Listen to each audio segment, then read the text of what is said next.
The night was silent except for the whisper of the cold wind brushing through the tall iron gates of a sprawling mansion. Golden lights glowed through the wide glass windows, and a long black car rested in the driveway.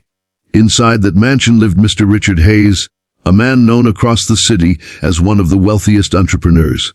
But behind all the money and recognition, Richard carried a loneliness he never showed the world. He had no family of his own, and though he smiled in public, his nights were heavy with silence. On this particular night, as he returned home late from a business trip, Richard felt the same emptiness gnawing at him. But the moment he stepped closer to the front door, something unusual caught his eye. A small bundle sat quietly on the marble doorstep, his brows furrowed, and as he bent down, he realized it wasn't just a bundle of cloth. It was a little girl, no older than 7, sitting there trembling in the cold. Her thin arms clutched 2 tiny newborns wrapped in ragged blankets. Their little faces peeked out, pale and fragile. Richard froze, his breath caught in his chest, and tears welled in his eyes before he could stop them. The sight was so raw, so vulnerable, that he felt his heart break in an instant. For a man who lived surrounded by luxury, never needing anything material, this was a reality that shook him to his core. The little girl looked up at him with wide, fearful eyes and whispered softly, "Please, sir, don't send us away." Overcome, Richard knelt down, his expensive suit brushing against the cold stone, and he whispered back, "No, sweetheart, I would never send you away." His voice cracked, and the tears he had been holding for years, tears of loneliness, of emptiness, spilled freely. At that moment, he didn't see 3 strangers at his doorstep. He saw the family he had been unknowingly waiting for.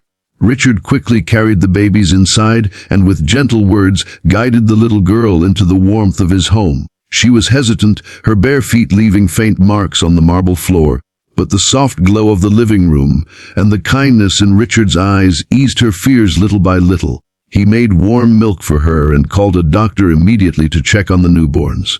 The doctor confirmed that the babies were weak but alive. They just needed care, nutrition, and warmth. Richard felt relief wash over him, but as he looked at the girl, questions burned in his mind. "Who are you, sweetheart? Where is your mother?" he asked gently. The girl's lips trembled, and tears ran down her cheeks. "Mama, she never came back. She told me to wait here. She said someone kind would take care of us." The weight of her words hit Richard like a stone. A mother so desperate, so broken, had left her children on the doorstep of a stranger, hoping for a miracle. He promised himself then and there that he would not let that mother's faith go to waste. The days that followed were full of challenges. The little girl, whose name was Lily, was protective of her siblings and struggled to trust anyone, even Richard.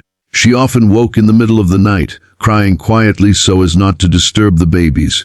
Richard would hear her sobs echoing down the hall and sit by her side, telling her stories, reassuring her that she wasn't alone anymore.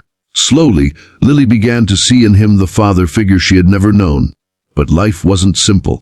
The newborns were frail, and doctors warned that their survival wasn't guaranteed. Richard found himself juggling his empire of businesses while learning how to hold a bottle, change diapers, and stay awake all night when the twins cried. For a man who once only signed papers and attended galas, this new role tested him like never before.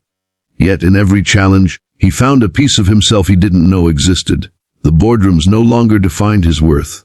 These children did. Outside, whispers spread. Some mocked him for wasting his time on abandoned kids. Business partners warned him it could ruin his reputation, but Richard stood firm. "Reputation means nothing if my humanity is lost," he told them. And in that choice he began to rebuild his life around love instead of profit. Months passed, and the house that once echoed with silence was now filled with the sound of laughter, baby giggles, and bedtime stories. Richard had built nurseries for the twins and filled Lily's room with books, dolls, and paintings. He watched her grow from a fearful little girl into a smiling child who loved to bake cookies and draw. For the first time in years, Richard's mansion felt like a home. Still, challenges arose. One evening, the children's biological mother appeared at the gate, broken and regretful. She cried, begging for her children back. But Lily clung to Richard, whispering, "Don't let her take us." Richard's heart ached as he faced the painful decision. After long conversations with the authorities and hearing the mother's story of poverty, addiction, and despair, Richard chose compassion. He supported her recovery quietly, helping her rebuild her life. But he also fought legally to become the children's guardian, ensuring they would never be abandoned again.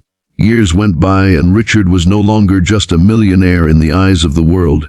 He was a father, a protector, a man who had discovered that the greatest wealth lies not in money but in the bonds we create and the love we give. Lily grew into a strong young woman, and the twins thrived under his care. The mansion, once a symbol of solitude, became a place of love, laughter, and belonging. And every time Richard looked at the three children who had once been left on his doorstep, he whispered a silent thank you. For in saving them, they had saved him. Final message for your audience, friends. This story reminds us that kindness has the power to change lives forever. Richard's life was transformed not by his wealth, but by opening his heart. Imagine how different our world would be if we all chose compassion over judgment. I'd love to hear your thoughts. What part of this story touched your heart the most?